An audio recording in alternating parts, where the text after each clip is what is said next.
All I need to know is why. When anybody ever tells you that there's plenty of fish in the sea, that's the stupidest saying in the entire world. At first it was fun, then scary, then fun again, then spooky, but in a fun way. My standards to be with me? Pretty high. My standards to get with me? Pretty low. I'm not willing to admit that I was wrong, so I'm gonna pretend that I love it and that this was the plan. Yes, guys, this is what most women after a certain age want you to think, that they are happy, still dating, still having fun. But it's not the truth. They just don't want to admit that to themselves or to you. All I gotta say, you are dating a man in his 40s and he is divorced. The 3-month rule does not apply. You need a 6-month rule. For them, it's really around the 6-month mark that the mask falls off. That's when you see some crazy shit. Because let me tell you something, do not be fooled. They are the most immature men I have dated. By immature, I mean, might all have had personality disorders. Also, if they played a sport, run. If they play. Okay, so statistically speaking, what is more likely? They were all the problem, or were you the problem? Any professional sport, run for your fucking life. Pray for us. So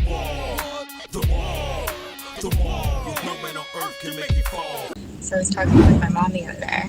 God bless her. Okay. She'll never understand what the dating life is like in your 30s.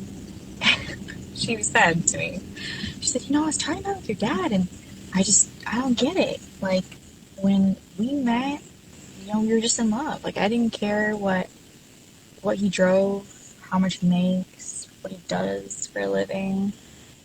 I'm like, Mom, you met Dad when you were 21. At 21, my only requirement was you had to be hot. That's it. Now I got a whole list of requirements. It's like, Mom, do you know how much damage I've been through? Do you know how much shit I've been through? And the next guy that has to deal with her has to deal with all that trauma, all that damage, all that baggage. Just think about it. By the way, guys, stay till the end if you want to see my opinion on how to dress as a man. Do you know how many times a guy has let me down? There's requirements now. In my 20s, I remember being like, what can I possibly do to get him to like me back? Like, I would do anything just to get him to like me back. And in my 30s, if it requires that much effort, I don't even want it. Like, at the most, I will be on my very best behavior and try to be slightly less annoying if I'm like you. But besides that, I'm not doing much. I'll be like, oh my god, like I'm a 30-year-old, like, people I know have just got all their lives together, and like boyfriends and fiancés and like their lives, they've got holidays booked, and I'm just sat at bingo on my own. So yeah, it's like, again, like I said on my other videos, it's like soul destroying. Thank you, come again. I just feel like, as a single woman dating in general, that like it's not too much to ask. If you like dogs and are not particularly religious, you maybe lean a certain way politically, but don't talk about it every day, don't have a history of addiction, like your family and get along with them, and don't have insane traumatic mommy issues, have a job that you do enjoy and financially stable, and then haven't cheated on any of your exes. I just feel like that's pretty basic, but I don't know, I guess not, because I have yet to meet somebody who passes all 7 requirements.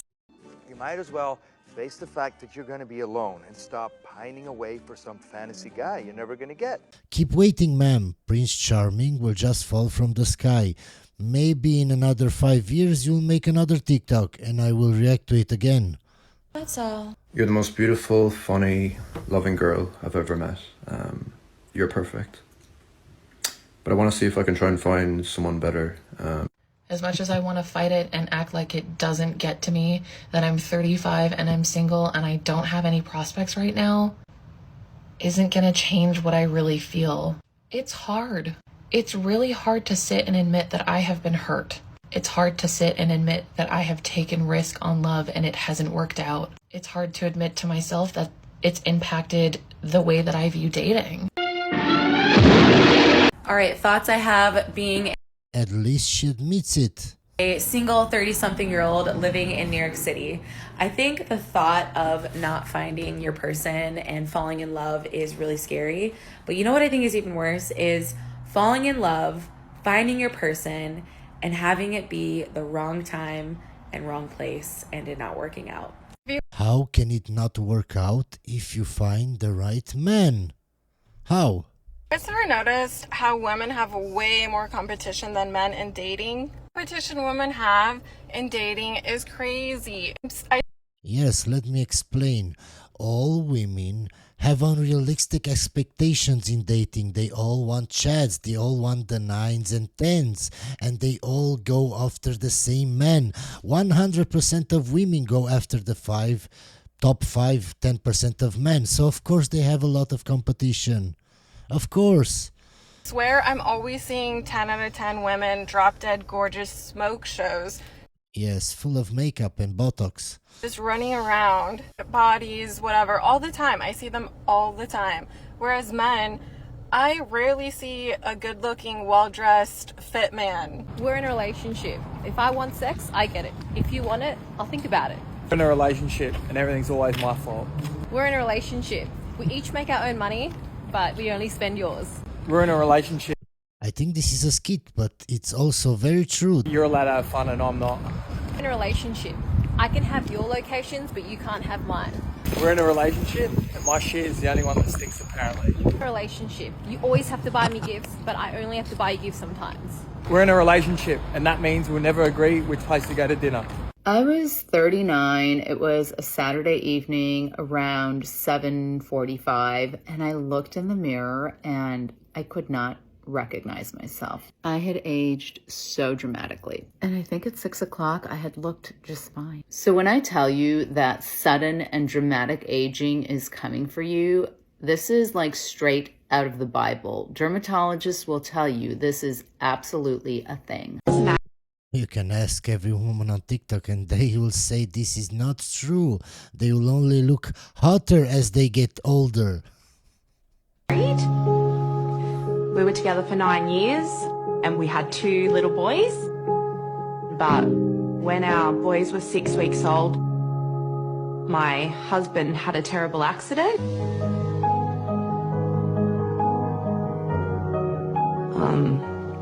It was a really hard time in my life. He tripped and fell and landed in his co-worker's vagina and he's still stuck there. These are some of the reasons why I love being single. So I got out of a really long-term relationship last year. I used to always think I would hate being single, but I have actually loved it and I want to tell you why. The main reason for doing this, and this is actually quite cringy, me opening up quite a lot, but when I first came out of the relationship, I got a lot of comfort out of people talking about being single or talking about their breakups on TikTok. Therefore, I wanted to tell people why it is so good being single. Nobody can affect your emotions. Obviously, the close people... People that are happy. They're not spending time on TikTok. They're not wasting time making videos for strangers. They don't want attention from strangers. They don't want validation from strangers online. They're happy. They're happy. That means that they're content with their life without having to do TikToks, without having to do videos, whatever. If you are 40s and up and a woman who has gone their entire life childless, please tell me what your life is like now, because I've been told multiple times that once I get older and I can't have kids anymore, that I'll lose out on something, or that I'll be sad because I don't have, children around me and grandchildren. I need to know that you are either happy with your life or give me the cold hard truth. The actual truth is that women on TikTok give very, very bad advice. Why? Because that's how they get millions of views. Because if you cuddle women and tell them exactly what they want to hear, you will get lots and lots of followers. Ma'am, you are 40. You should already have researched this a long time ago. Now, it's already too late. I think I'm quite lonely. And I feel really bad for saying that because have friends. It's not that I don't have friends, but everybody grows up and has different interests, and I kind of don't know where I fit in anymore. It's 6:15. I am halfway ready for bed. I'm not really hungry. I don't think...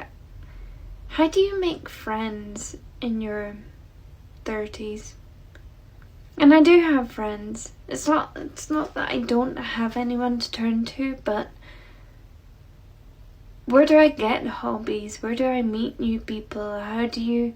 If you're not married and you don't have kids, and I don't know, maybe I don't go out and drink a lot anymore, and I just don't know what... If you just stay in your house, you can't meet new people. You just can't. So it's Saturday night. I'm in on my own, and I am watching How to Lose a Guy in 10 Days. And I just want to talk about being single and being over 30 and why I just feel so happy and content. Another woman that is so happy being single that she has to make a video on TikTok and tell everybody how happy she is. Why would strangers care if you're single or not?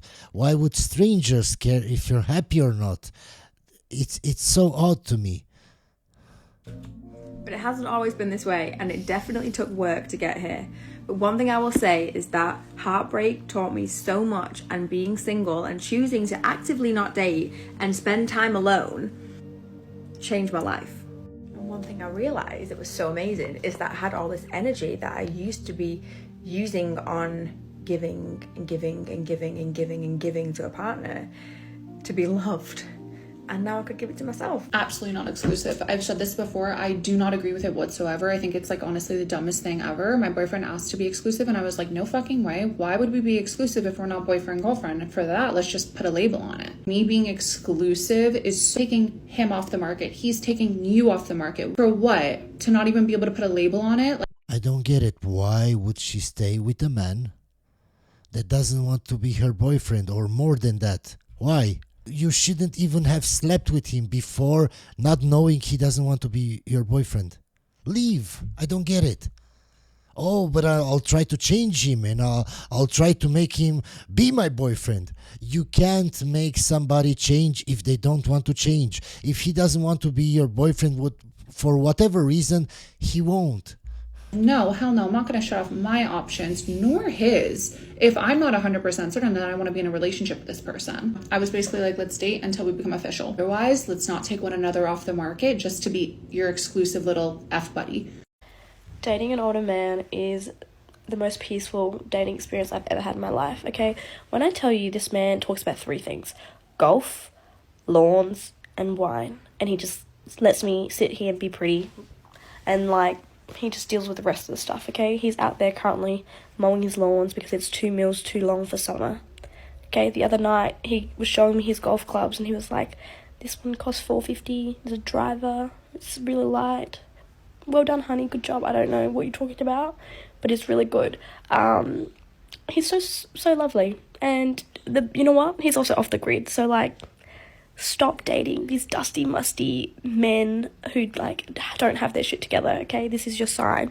Date an older guy. I've said this 100 times before, but apparently my opinion doesn't matter because I'm a man and I represent the patriarchy. Our bodies know if we are in a right relationship, right friendship groups, right job, whatever. How? It can actually tell us How? when an environment is no longer good for us. Let me explain. Our minds and bodies are strongly connected. Now, once our subconscious mind has become aware that an environment is no longer good for us, you and your subconscious becomes aware of that, you should also be aware of that. If you're not, you're just stupid. You're just telling everybody that you can't recognize when an environment is toxic for you. That's all it is. it will manifest physical symptoms to communicate to us that this environment is not for us anymore. You will grow another hand or something. As a man, how do you choose a style that fits, and how do you know whether it looks good or not? Well, first of all, the style depends massively on your age. So if you're an older guy, my style, for example, won't fit you. My best answer would be always dress in clothes that make you look good. And what do I mean by that? So for example, your leg is not straight. It's like this in a V shape. So you should always wear jeans that are in a V shape, that are not straight, because that doesn't look good. So it should always complement the way that you look, your shape. For example, if you're fat and you have a big belly, don't dress with tight t-shirts that are bright colored, because bright colors just shows off your belly even more. Try to wear darker t-shirts that are not so fit around your belly if you have a big belly. I think you should always have 2 suits, a 3-piece suit, and a jacket, and some pants that are different colors, so you can mix and match. I think you should always have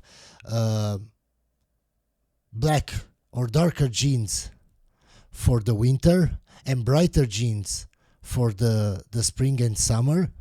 I think you should always have a leather jacket. You should always try to pick clothes that fit you. I've seen this especially in the USA and in the West. People don't know how to dress. They pick clothes that are 2-3 sizes bigger than what they actually need. If you want, I can show you my style, but my style is a bit eccentric for most people. So let's start with shoes. I like shoes like this, for example. This is one of the shoes that I like. I'm eccentric. I don't dress like everybody else. Or if you like high tops, something like this. I really like this brand, Steve Madden, because they have really high quality shoes and their prices are not that high. It's like $120, $130, $140, $150. So why would I want to buy something from Nike for that price when I can buy something that is better quality and that nobody has? And it's not all about brands. Just look at this shoe. This is a cheap shoe. It was like $15. Now, can you see the laces? It had big laces that would tie up. I cut the laces and I glued them here. It looks 10 times more good. Or something like this. This was also cheap. It was like $20. If I'm wearing a suit, then I will wear something like this. This is the style of shoes that I like. Dress shoes. This is the style. I don't wear anything else. T-shirts. You can't go wrong with plain t-shirts that have no writing on them. These are cheap t-shirts. They're like $10 each. With $50, you got 5 different colors of the same t-shirt. And of course, a lot of people will say, oh, you don't know how to dress. Those are ugly. It doesn't matter what you say because you don't know anything about fashion. Oh, and this t-shirt is too tight. No, it's not. No, it's not. Oh, but you're too vain and you're too narcissistic. Of course I'm vain. I've been working out for 18 years. Of course I'm vain. I'm a YouTuber. Of course I'm vain. I have to record myself every day. I have to check the lights, to check how I'm dressed, to check how I look each day. Of course I'm vain. If you have money, why wouldn't you dress nice? Oh, but rich people don't dress like that because Bill Gates, and I don't care. First of all, you're not Bill Gates. You won't ever be him. You don't have his money, and they're old. I don't want to dress like them. Of course, they're not going to dress like me. Of course. Okay, so in my opinion, you should always have a leather jacket because leather looks good. Now, can you see how it fits me? Can you see how tight it is? This is how it should be. Look how good it looks. This is how it should be, not 3 sizes bigger than this. That won't look good. That won't look good at all. Okay, if you want something that is more elegant, you should get something like this. Can you see how tight it is? The same. Okay, so all my clothes that I wear are small or medium. This is what fits me and this is what looks good. So if you're fit and you have muscles, I would also recommend always having a vest. Vests just make you look bigger, your shoulders wider. I know my style isn't for everybody, but just think about it. Me dressed like that, with some jeans, some fancy shoes, the leather jacket, me going into a room full of people, 6'2", 240 pounds, dressed like that, with a stare that says I can kill anybody, but I won't because I can control my emotions, and I start showing everybody how stupid they are. You know what happens? I'll tell you what happens. 8 out of 10 women wet themselves instantly. And Chad can be next to me, be taller, be better looking. It doesn't matter. I'm 10 times more interesting. I'm 10 times more mysterious. I have 10 times the more status. I'm better dressed. I'm more fit. And all the women want to capture my attention. So it's all about what makes you stand out. What makes you stand out? If you don't know how to dress, if maybe you're not that tall, you're not fit, what makes you stand out?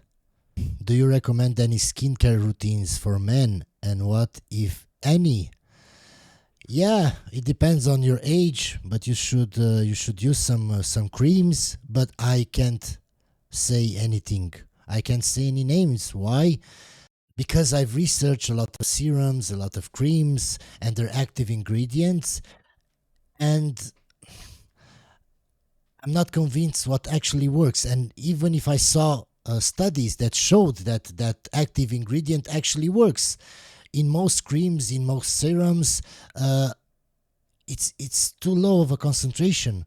They put like 0.5%, but because they have that active ingredient, they put it everywhere, so you can see, oh, it has that ingredient in it, but it actually is not enough for it to actually properly work. Also, how do you prevent your head from being oily? Specifically for bald guys, I don't actually know because my skin is very dry. So that's one thing that I can't help you with. How do you improve your beard game? Are there any products that you recommend? There is only one product that actually works and that there are lots of studies on. It's called minoxidil. You should try that. That's the only thing that actually works. Just research it a bit, read some studies about it, and I can guarantee that will work, my guy. Hope you enjoyed the video, guys, and I'll see you on the next one.